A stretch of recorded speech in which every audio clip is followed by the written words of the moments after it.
یہ بات میں نے 5ویں جماعت میں پڑھی تھی۔ علامہ اقبال کی نظم شکوہ جواب شکوہ میں نے پڑھی، بانگ درا مجھے میرے بڑے بھائی صاحب نے بھیج دی تھی۔ ایک شعر تو وہ ہے بانگ درا کا جو میرے تحت الشعور میں کہیں چپک گیا تھا اور میری پوری زندگی کو اس نے ایک رخ پر ڈالا ہے۔ وہ زمانے میں معزز تھے مسلمان ہو کر اور تم خار ہوئے تاریک قرآن ہو کر۔ دیکھیے یہ بات صرف اقبال نے نہیں کہی، وہ داڑھی مڈا تھا، عالم تو نہیں تھا۔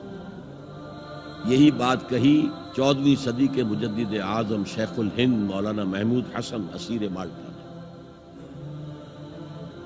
4 سال کی اسیری کے بعد جب رہائی پا کر آئے تھے 1920 میں، اور رہائی کیوں ملی تھی کہ ٹی بی 3rd سٹیج کو پہنچ گئی تھی۔ انگریز ڈرتا تھا کہ اگر ہماری اسیری ہی کے اندر کہیں انتقال ہو گیا تو کہیں طوفان اٹھ جائے گا، لہذا چھوڑ دیا۔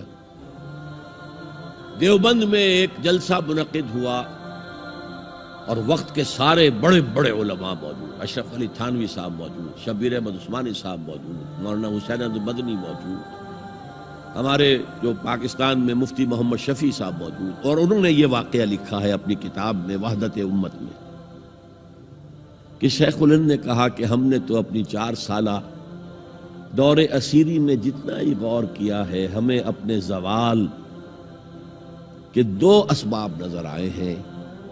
ایک ہمارا قرآن کو ترک کر دے، یہ لفظ ہے اس کے اندر، نوٹ کیجئے۔ حالانکہ علماء نے قرآن کو ترک کیا ہے، لیکن اگر آپ نے کہا نہیں تو یہ صحیح نہیں ہے، کیا ہے۔ ان کا سارا زور فقہ پر ہے، حدیث پر ہے، زیادہ زور قرآن پر نہیں ہے۔ صحیح بات ہے۔ کہنے والا کون ہے؟ شیخ الہند۔ ایک ہمارا قرآن کو ترک کر دینا اور دوسرا آپس کے اختلافات۔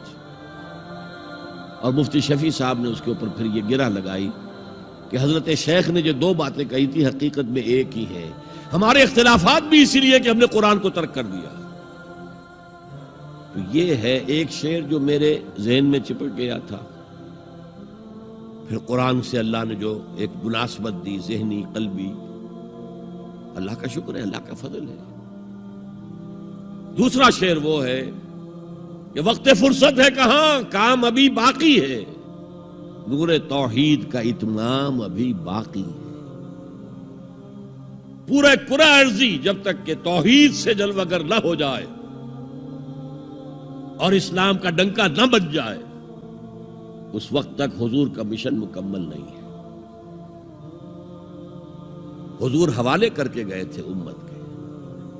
خطبہ حجۃ الوداع میں آپ نے سوال کیا الا هل بلغت، اور 1.25 لاکھ کے مجمع نے جواب دیا انا نشهد انك قد بلغت الرسالة واديت الامانة ونصحت الامة وكشفت الغمة۔ ہاں حضور ہم گواہ ہیں، آپ نے حق رسالت ادا کر دیا، حق امانت ادا کر دیا، مسلمانوں کی خیر خواہی کا حق ادا کر دیا، امت کی خیر خواہی کا، اور گمراہی کے پردے چاک کر دیے۔ 3 دفعہ حضور نے سوال کیا، 3 دفعہ جواب دے کر پھر آسمان کی طرف نگاہ اٹھائی اور انگشت شہادت سے اشارہ کیا اور پھر لوگوں کی طرف اللہم اشہد اللہم اشہد اللہم اشہد، اے اللہ تو بھی گواہ رہے، یہ مان رہے ہیں کہ میں نے پہنچا۔